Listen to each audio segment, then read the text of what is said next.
அரசியல் ரீதியாக என்ன பண்ண போறாரு, பேச்சு என்ன, ஸ்பீச்சில் என்ன சொல்றாருன்றதான் முக்கியம். ஏதாவது உருப்படியாக ஸ்பீச்சில் இருக்கான்னு தான் நம்ம பார்க்கணும். கிரௌட் வைக்கிற விமர்சனம் வந்து அரை மணி நேரமாக பேசுங்க. எக்ஸாக்ட்லி 10 நிமிஷம் 12 நிமிஷம் பேசுறதை தாண்டி குறைஞ்சு 30 நிமிஷமாக பேசுங்கன்றாங்க. 45 நிமிஷமாவது பேசுகிறேன். எனக்கு தெரிஞ்சு 30லேருந்து 45 நிமிஷம். 10 நிமிஷம் 12 நிமிஷம் பேசுறது எதுக்கு வரீங்க? அதுவும் பேசின விஷயங்கள் நிறைய இருக்கு. அது ஆமாம். இன்னொன்று, திருப்பரங்குன்றம் இஷ்யூவில் ஒரு வாயை திறக்கல. அவர் பேசி ஆகணும், சும்மா பேசி ஆகணும். ஸ்டாண்ட் எடுக்காமல் தப்பிச்சு போக முடியாது. அப்படி போகிறாருன்னா அவர் பிஜேபிக்கு ஆதரவான நிலைப்பாட்டில் இருக்காருன்னா அது பொருள் கொள்ளப்படும்.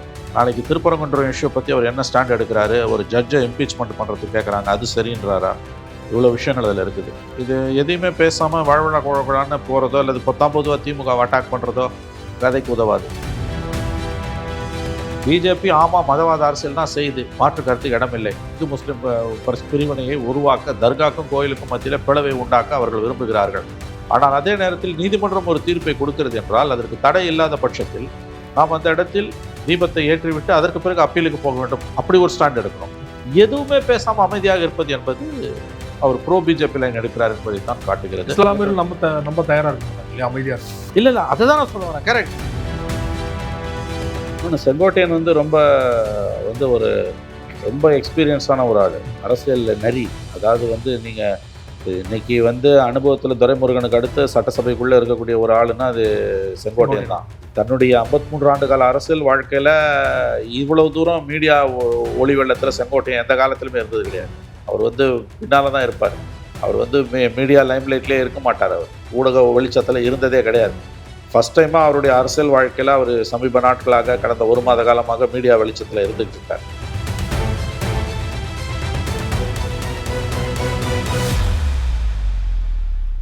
அரசியல் களம் நேயர்களுக்கு வணக்கம். இன்றைக்கு நம்ம நேர்காணலுக்காக மூத்த பத்திரிகையாளரும் அரசியல் திறனாய்வாளருமான திரு மணி அவர்கள் நம்மோடு இருந்திருக்கிறார். அவரோடு பேசலாம். சார் வணக்கம். சார் வணக்கம். கரூர் துயர சம்பவத்தை தொடர்ந்து கிட்டத்தட்ட 3 மாதம் கழித்து தமிழ்நாட்டுக்குள்ள அதே கொங்கு பகுதியில் விஜய் அவர்கள் நாளைக்கு மிகப்பெரிய அளவில் ஒரு கூட்டத்தை நடத்த இருக்கிறார். செங்கோட்டையன் அவர்கள் தலைமை எங்க அவர் விட்டாரோ அதே இடத்துல பிடிக்கிறதுக்காக தான் மறுபடியும் கொங்கு மண்டலம் தேர்ந்தெடுத்திருக்காரா?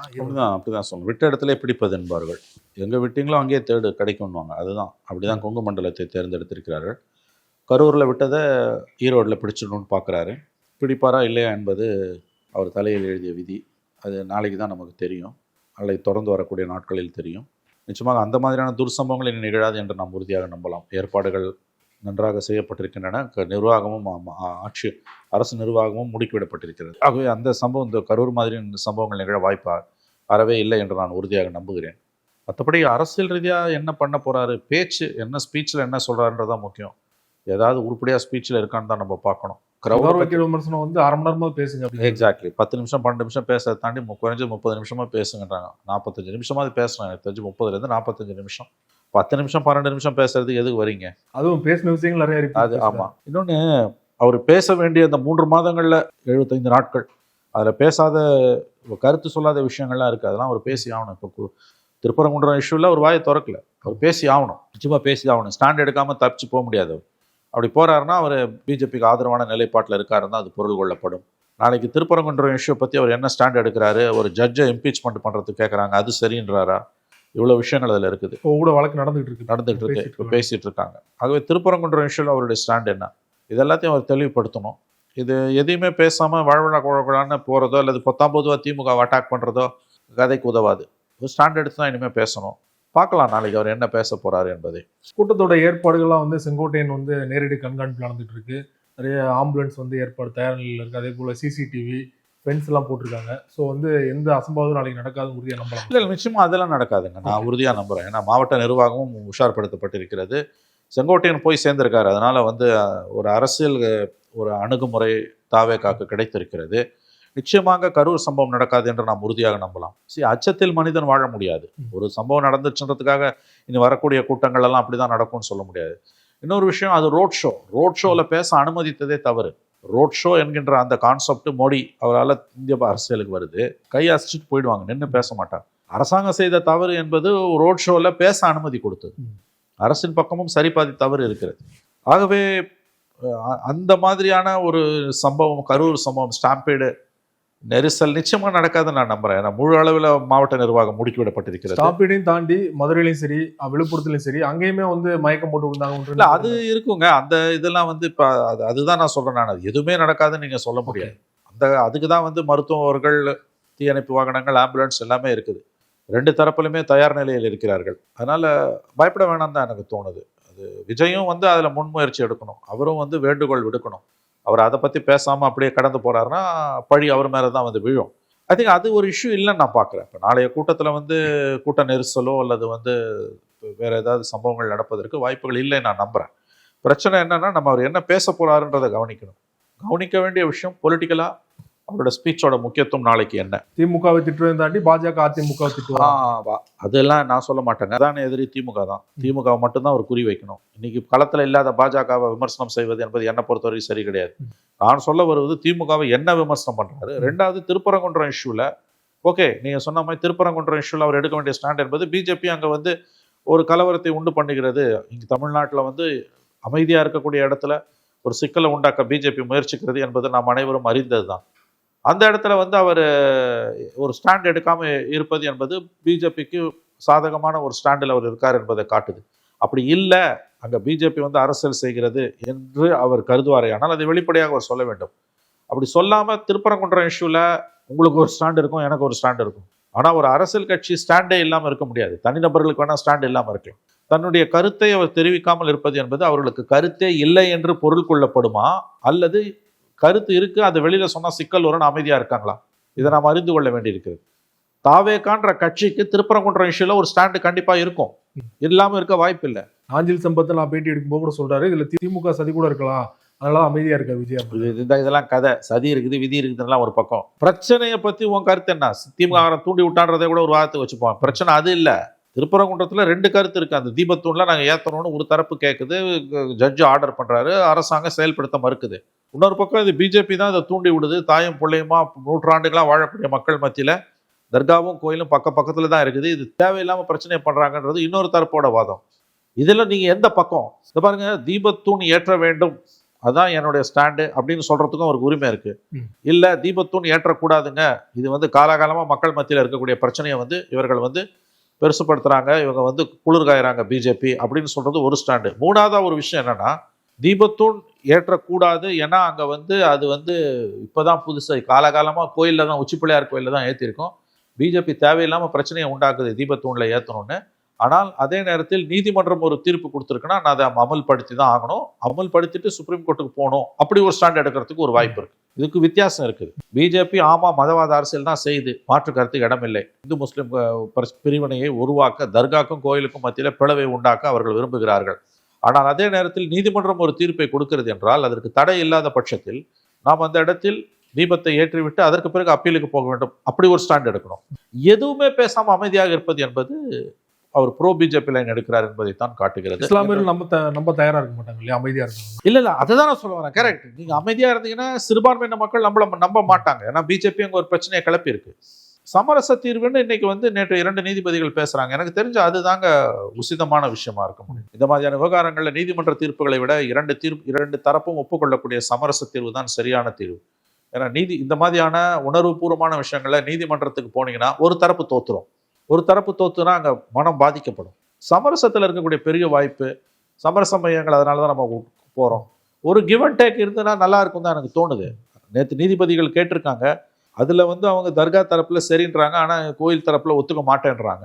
எனவே இது ஒரு பெரிய பிரச்சனையா உருவாவது தமிழ்நாட்டுக்கு நல்லது கிடையாது. ஆனா இந்த பிரச்சனையில விஜய் அவர்கள் கருத்து சொல்லாமல் இருப்பது என்பது ஏற்புடையதில்லை. நாளைய உரையில் 75 நாட்கள் பொறுத்து மக்களிடம் வருகிறார். நாளைய உரையில் நாம் முக்கியமாக கவனிக்க வேண்டியது, திருப்பரங்குன்றம் விஷயம் பற்றி ஏதாவது விஜய் பேச போகிறாரா? அப்படி பேசினால் அது அந்த பேச்சு எப்படிப்பட்ட பேச்சு? இதுதான் நம்ம நம்பர் 1 விஜயிடமிருந்து எதிர்பார்க்க வேண்டிய விஷயம் நாளைக்கு என்று நான் பார்க்கிறேன். கண்டிப்பா விஜய் அவர்கள் வந்து திமுக தான் அதிகமாக விமர்சனம் பண்ண போறாரு. இன்னொரு பக்கம் செங்கோட்டையன் தாவேகாவில் இணைந்த ஓரிரு நாட்களே வந்து எடப்பாடி அவர் அதே கோபிச்செட்டிப்பாளையத்தில் பெரிய அளவு கூட்டத்தை கூட்டினால கண்டிப்பா செங்கோட்டையன் அவர்கள் வந்து பெரிய அளவு கோபம் இருக்கு எடப்பாடி அவர்கள், அதெல்லாம் கட்சி விட்டு விளக்குனார் அப்படிங்கிறதுனால.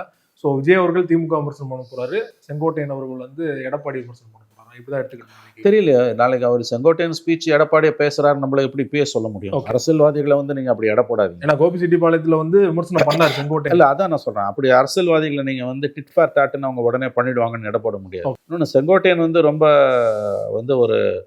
ரொம்ப எக்ஸ்பீரியன்ஸான ஒரு ஆள், அரசியல் நரி. அதாவது வந்து நீங்க இன்னைக்கு வந்து அனுபவத்தில் துரைமுருகனுக்கு அடுத்து சட்டசபைக்குள்ளே இருக்கக்கூடிய ஒரு ஆளுன்னா அது செங்கோட்டையன் தான். பண்டூட்டி ராமச்சந்திரன், துரைமுருகன், செங்கோட்டையன் இவங்கெல்லாம் வந்து எல்லாம் ரொம்ப ரொம்ப பழமையான ஆளுங்க. இவங்கெல்லாம் தன்னுடைய 53 ஆண்டு கால அரசியல் வாழ்க்கையில் இவ்வளவு தூரம் மீடியா ஒளி வெள்ளத்தில் செங்கோட்டையன் எந்த காலத்திலுமே இருந்தது கிடையாது. அவர் வந்து பின்னால் தான் இருப்பார். அவர் வந்து மீடியா லைம்லைட்லேயே இருக்க மாட்டார். அவர் ஊடக வெளிச்சத்தில் இருந்ததே கிடையாது. ஃபஸ்ட் டைமாக அவருடைய அரசியல் வாழ்க்கையில் அவர் சமீப நாட்களாக கடந்த 1 மாத காலமாக மீடியா வெளிச்சத்தில் இருந்துகிட்டு இருக்கார். அவரை குறைச்சி மதிப்பிடாதீங்க. எடப்பாடி செங்கோட்டையனை திட்டினதால செங்கோட்டையன் எடப்பாடியை திட்டுவாருன்னு தயவு செஞ்சு எதிர்பார்க்காதீங்க. ஓவராலாக விஜயோட அரசியல் எப்படி இருக்கிறதோ அப்படித்தான் செங்கோட்டையனோட அரசியல் இருக்கும். செங்கோட்டையன் அண்ணா திமுக திட்டுவார், விஜய் திமுக திட்டுவார் என்பது தப்பான பார்வை. இந்த விஜயோட அரசியல் என்னன்றது செங்கோட்டையன் பேசுகிற பேச்சிலேருந்து, அதாவது விஜயோட அரசியலுக்கு ஒத்த லைனில் தான் செங்கோட்டையனோட அரசியல் இருக்கும். தனிப்பட்ட முறையில் தன்னை எடப்பாடி திட்டாருன்னு எடப்பாடியை போய் செங்கோட்டையன் திட்ட மாட்டார். விஜயோட அரசியல் என்னன்றது தான் அதை பொறுத்து தான் வந்து செங்கோட்டையனோட அரசியல் இருக்கும். இஷ்யூஸில் வழக்கம் போல விஜய் என்ன பேச போகிறார், குறிப்பாக திருப்பரங்குன்றத்தை பற்றி அவர் என்ன பேச போகிறார், ஏடிஎம்கே பற்றி பேசுகிறாரா கடந்து போகிறாரா, விஜய் என்ன பேசுகிறாருன்னு தான் நாளைக்கு முக்கியம். செங்கோட்டை என்ன பேசுகிறாருன்றது கிடையாது. செங்கோட்டை எடப்பாடியை திட்டினாலும் திட்டாட்டியும் அது 10 பைசாவுக்கு பிரயோஜனம் இல்லாத விஷயம். எடப்பாடி அதிமுகவை விஜய் விமர்சனம் செய்தால் அதுதான் நியூஸ். அதை விட முக்கியமான நியூஸ் திருப்பரங்குன்றத்தை பற்றி அவர் பேசினாலும் நியூஸ், பேசாட்டியும் நியூஸ். கொங்கு மண்டலத்தில் வந்து திமுகவோட அதிமுக தான் ஸ்ட்ராங்காக இருக்காங்க. ஸோ அதிமுக விமர்சனம் பண்ண வேண்டிய கட்டாயம் இருக்கும் இல்லையா விஜய் அவர்கள்? இல்லைங்க, அப்படி நம்ம சொல்ல முடியாதுங்க. அவருடைய ஒட்டுமொத்த அரசியல் என்னன்றது நமக்கு தெரியாது. இல்லை, தேர்தல் காலத்தில் திமுக எதிரின்னு தெளிவாயிடுச்சுங்க. அதிமுகவோட அவர் போக மாட்டார்னு இப்போதைக்கு சொல்கிறோம். ஆனால் ஒரு 10% விண்டோ கடைசி நேரத்தில் இருக்குன்னு தான் ஒரு பரவலான எதிர்பார்ப்பு இருக்கும். 11th hour வரைக்கும் அது இருந்துக்கிட்டே தான் இருக்கும். அதனால வந்து ஏடிஎம்கேவை நாளைக்கு அவர் தொட்டாதான் நியூஸ், தொடாட்டி நியூஸ் கிடையாது.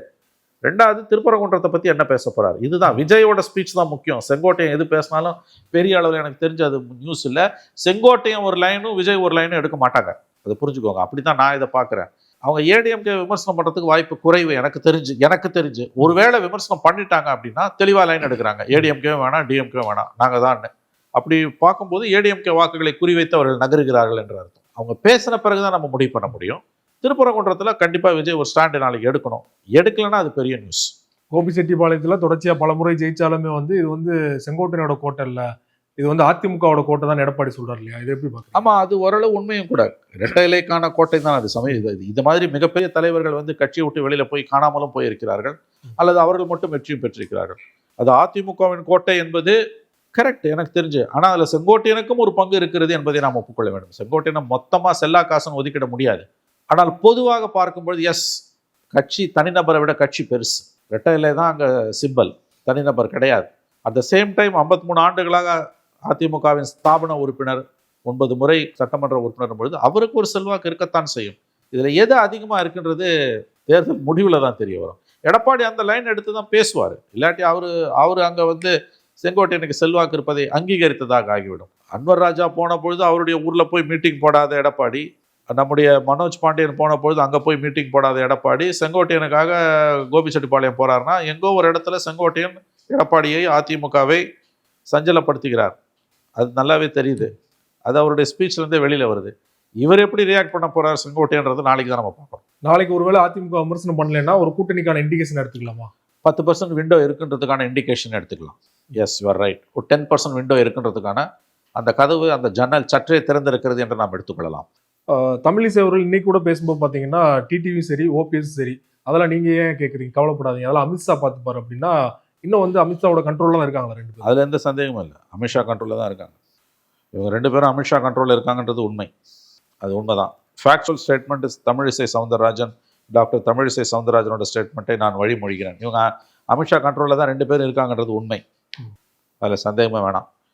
பட் இந்த தேர்தலில் அமித்ஷா சொல்கிறத இவங்க செய்வாங்களா, இவங்க செய்கிற அளவுக்கு அவர் சொல்லுவாரா, போக்கிடம் இல்லைன்னா அவங்க எங்கே போவாங்க? ஏன்னா எடப்பாடி இவர்களை சேர்க்க மாட்டேன் என்பதில் உறுதியாக இருக்கிறார். அப்போ இவங்க என்ன பண்ணுவாங்க? அந்த கட்டம் வரும்போது உங்களுக்கு அவங்க தனியாக தங்களுடைய பாதையை வகுத்து தான் ஆகணும். பிஜேபி தலைமை எடப்பாடியை சம்மதிக்க வைப்பதில் மிகவும் சிரமப்படுகிறது என்பதுதான் உண்மை. அதனால தான் வந்து தமிழக வருகை, அமித்ஷாவோட தமிழக வருகை தொடர்ந்து தள்ளிக்கொண்டே போகிறது. அப்பர் ஆண்டு வந்து கூட்டணியில் எடப்பாடி கையில் தான் ஓங்கிருக்கு. S, okay. அவங்களால வந்து அந்த ஏப்ரலில் 8 மாதம் ஆகுது கூட்டணி அறிவிச்சு, ஒரு கட்சி கூட கூட்டணியில் வந்து சேரல, கூட்டணி டேக் ஆஃபே ஆகலை. உள்ளே இருந்தவனும் வெளில போயிட்டான், செங்கோட்டையும் வெளில போயிட்டாரு, என்டிஏக்குள்ளேருந்து 2 பேர் வெளியில் போயிட்டாங்க, ஓபிஎஸும் நம்முடைய செங்கோட்டையன் இவங்களும் டிடிவியும் TTV. புதுசாக ஒரு கட்சி லெட்டர் பேட் கட்சி கூட வரல, தள்ளாடுகிறது, தத்தளிக்கிறார்கள். சரி பண்ணிடலாம்னு அமித்ஷா நினைத்தார், மேலிட பொறுப்பாளர் கூட மாத்திட்டாங்க இல்லையா? மாத்திட்டாங்க. நினைத்து பியூஷ் கொண்டே கோயல் இருக்கிறார். வந்து ஆமா. வேலுமணிக்கும் எடப்பாடிக்கு நெருக்கமா ஆமா நினைத்து கொண்டே இருக்கிறார் அமித்ஷா. பட் ஒரு முடிவு வந்துடும், இது எப்படி நீடிக்காது. ஐ திங்க் பை ஜனவரி வாக்கில் தை பிறந்தால் வழி பிறக்கும்ன்றாங்க. பை ஜனவரி மிடில் செட்டரைட் ஆகிடும் தான் எனக்கு தோணுது. அமித்ஷா அவர்கள் வந்து அவ்வளவு எளிதா தமிழ்நாடு தேர்தலில் விடமாட்டார் அப்படிங்கிறத சமீபத்தில் அவரே பேசினதை வச்சு நம்ம புரிஞ்சுக்கலாம். விரைவில் வந்து அமித்ஷா அவர்களும் மோடி அவர்களும் தமிழ்நாடு வரப்போறதா நைனா நாயகன் சொல்றாருன்னா, திமுக அட்டாக் பண்றதுல என்ன மாதிரியான யுக்தியில கையெடுப்பாங்க நீங்க நினைக்கிறீங்க? இல்லைங்க, ஒரு பக்கம் விசாரணை அமைப்புகளை அமலாக்கத்துறை, சிபிஐ போன்றவற்றை ஏவி விடுவார்கள். இன்னொரு பக்கம் வலுவான கூட்டணியை கட்டமைக்க முயற்சிக்கிறார்கள். பட் அவங்க ரேடாரில் தமிழ்நாடு இருக்கிற மாதிரி தெரியல. மேற்கு வங்கம் தான் நம்பர் 1ன்னு அவங்க சொல்லிட்டாங்க. 5 மாநில தேர்தல்களில் தமிழகம், கேரளம், மேற்கு வங்கம், அஸ்ஸாம், புதுச்சேரி சின்ன மாநிலம், யூனியன் டெரிட்டரி, மொத்தமே 10 லட்சம் வாக்குகள் தான். மற்றவங்க எல்லாரும் நீங்கள் பார்த்தீங்கன்னா வந்து அவங்களுக்கு வெஸ்ட் பெங்கால் தான் எங்கள் டார்கெட்டுன்னு பீகார் ரிசல்ட் வந்த அன்னைக்கு மோடி அவர்கள் பேசினார். அதுதான் அவங்க குறி. இங்கே தமிழ்நாடு சேர்த்து என்ன சொன்னார் சொல்றாரு, அது பீகாரில் சொன்னார் அவர். பட் மோடியோட டார்கெட் வெஸ்ட் பெங்கால். தமிழ்நாடு வந்து எனக்கு தெரிஞ்சு அவங்க இங்கே வந்து ஒரு ஃபாலோ அவுட் வந்ததுனாலும் அதை எக்ஸ்ப்ளாய்ட் பண்ணுற அளவுக்கு கட்சி பலமாக இல்லை. இப்போ மேற்கு வங்கத்தில் மம்தா பானர்ஜி தோக்குறாங்கன்னா அதை எக்ஸ்ப்ளாய்ட் பண்ணி பயன்படுத்திக்கிட்டு ஆட்சி அமைக்கிற வல்லமையோட கட்சி 39% ஓட்டு இருக்குது அவங்களுக்கு. பிஜேபிக்கு இங்கே 3% ஓட்டு இருக்குது. நீங்கள் தாம்பாளத்தில் வச்சு கொடுத்தா கூட பிஜேபியில் இங்கே ஒன்றும் பண்ண முடியாது. அதனால் அவங்க வந்து மோடி சொன்னது தான் கரெக்ட். நவம்பர் 14 பீகார் தேர்தல் ரிசல்ட் வந்த அன்னைக்கு பிஜேபி தலைமை அலுவலகம் டெல்லியில், தேசிய தலைமை அலுவலகத்தில் வழக்கம் போல் ஜெயிச்சா அங்கே பூமாரி பொழிவார்கள். அதில் நடந்து வருவார் மோடி. அதில் பேசினார் அடுத்த டார்கெட் பெங்கால்னு, வெஸ்ட் பெங்கால்னு. அதான் உண்மை. இப்போ பீகாரில் போய் மோடி அமித்ஷா அடுத்த டார்கெட் எங்களுக்கு பெங்காலும் தமிழ்நாடும் சொன்னது எனக்கு என்னமோ அவ்வளோ சீரியஸாக படலை. வெஸ்ட் பெங்கால்னு மோடி சொன்னதான் டார்கெட். இங்கே தமிழ்நாட்டில் அவங்களுக்கு கட்டமைப்பே இல்லைங்க. அண்ணா திமுகவும் சிதிலம் அடைஞ்சு கிடக்கு. அடுத்த பெரிய கட்சியான பாமக சர்வநாசமாகி கிடக்குது. பிஜேபி ஒன்றும் பெரிய பவரும் கிடையாது அவங்களுக்கு. அந்த அண்ணாமலை இருக்கும்போதாவது ஏதாவது 4 பேர் கட்சியை பற்றி பேசினா, நயனார் வந்தோன்னா அதுவும் கிடையாது. இட்ஸ் இன் ஷாம்பிள்ஸ், சதுரி கிடக்குது. அதனால் தமிழ்நாடு அவங்க குறி இல்லை. என்னை பொறுத்த வரைக்கும் மேற்கு வங்கம் தான். பட் அவ்வளோ சீக்கிரம் திமுக வெற்றி பெற விட மாட்டாங்க, எல்லா குடைச்சலையும் கொடுப்பாங்க. பட் திமுக கிட்ட இருக்கக்கூடிய வாக்கு வங்கி, அவங்க இங்கே சித்தாந்த ரீதியாக பிஜேபிக்கு இருக்கக்கூடிய எதிர்ப்பு, திமுக அரசின் மீது மிகப்பெரிய வெறுப்பு இது வரைக்கும் வரலன்னு எனக்கு தோணுது இப்போதைக்கு. இதெல்லாம் சேரும்பொழுது 4 முனை போட்டி வந்ததுன்னா திமுகக்கான வெற்றி வாய்ப்புகள் தான் அதிகம். அப்படித்தான் நான் பார்க்கிறேன். எதிர்கட்சிகள் உடையிறது வந்து திமுக சாதகமாக இருக்கு. மிகப்பெரிய அளவில் திமுக சாதகம். எல்லா ஆளுங்கட்சிக்குமே எதிர்கட்சி ஒற்றுமை இல்லாமல் சதுருண்டு போவது மிகப்பெரிய சாதனை தான். பணபலம், மீடியா பலம் எல்லாம் அவங்க கையில் இருக்குது. சில நலத்திட்டங்களும் அவங்களுக்கு பெரிய அளவில் வந்து நன்மை பயக்கி கொண்டிருக்கின்றன. அதனால் திமுக எதிரான வாக்குகள் 3ஆக உடையும் போது கண்டிப்பாக அட்வான்டேஜ் டிஎம்கே தான். கேக் வாக்கு தானே? அப்போ கேக் வாக் கிடையாது, கண்டிப்பாக கேக் வாக் கிடையாது. பட் ஒரு சாதகமான சூழ்நிலையில் இருக்காங்க. கேக் வாக் கிடையாது, அதை நான் ஒத்துக்கிறேன். கடுமையான போட்டி இருக்கும், 3 முனை போட்டி, 3 கார்னர் 4 கார்னர் ஃபைட்னாலும்.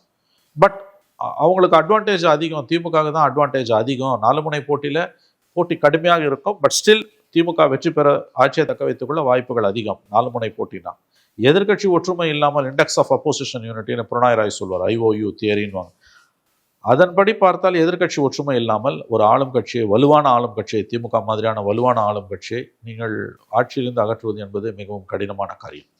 நிறைவான ஒரு கேள்வி, நீங்க பல நேர்காணலில் தொடர்ச்சியாக சொல்லிட்டு இருக்கிறது வந்து தொங்கு சட்டசபை அமைய வாய்ப்பு இருக்குன்னா அது எப்படி போகும்னு நினைக்கிறீங்க? ஒருவேளை அப்படி எனக்கு அது வந்து ஒவ்வொரு நாளும் மாறி வரக்கூடிய சூழ்நிலை. நான் வந்து தொங்கு சட்டமன்றத்துக்கான ஆப்ஷன் என்னமோ ரூல் அவுட் பண்ணல. பட் ப்ராபபிள் தியரிஸ்ன்னுவாங்க. அதன்படி பார்த்தீங்கன்னா சாத்தியக்கூறு அதிகம் உள்ளது. எனக்கு தெரிஞ்சு திமுகவுக்கு வந்து 4 முனை போட்டியில் ஸ்கிராப் த்ரூ, டிஎம்கே அலைன்ஸுக்கு வந்து கண்டிப்பாக அவங்களுக்கு வந்து வாய்ப்பு அதிகம் தான் எனக்கு தோணுது. திமுக தனிப்பட்ட முறையில் 118 கூட வாய்ப்பு அதிகம். செகண்ட் பாசிபிலிட்டி தான் எது உங்களுக்கு தொங்கு சட்டமன்றம். இப்போ எதிர்கட்சிகள் இவ்வளவு செதறுண்டு கிடக்கும்போது, ஓபிஎஸ் தனியாக இருக்காரு, டிடிவி தனியாக இருக்காரு, அவங்கள உள்ளே சேர்த்தாலும் அது ஜெல்லாவில், பாமக உள்ளே உடையுது. அப்படின்னும் போது கண்டிப்பாக இது வந்து 4 கார்னர் ஃபைட்டில் வந்து அலைன்ஸுக்கு சிம்பிள் மெஜாரிட்டி வந்துடும். டிஎம்கேக்கு 118 வரதுக்கு தான் வாய்ப்புகள் அதிகம். இன்றைய தேதியில் தொங்கு சட்டமன்றத்துக்கு கூட வாய்ப்பு சற்றே குறைவு. ப்ராபபிள் தியரிஸ் படி பார்த்தீங்கன்னா திமுக ஆட்சியை தக்க வைத்துக் கொள்ள தான் வாய்ப்புகள் அதிகம். விஜய் ஒரு பெரிய அளவில் சர்ப்ரைஸ் பண்ண வாய்ப்பு இல்லைன்னு உறுதியாக சொல்ல முடியும்? நிச்சயமாக கிடையாது. அதுக்கு வாய்ப்பு இப்போ இருக்கக்கூடிய பணபலத்தின் மத்தியில் எல்லாம் அவர்களால் நிற்க முடியாது. அவங்க ஓட்டை உடைக்கலாம், அதிகாரத்தின் பக்கம் வர முடியாது. ரொம்ப நன்றி சார், உங்கள் நேரத்தை ஒதுக்கி சமகால அரசியல் தொடர்பாக பல்வேறு மிக்க நன்றி.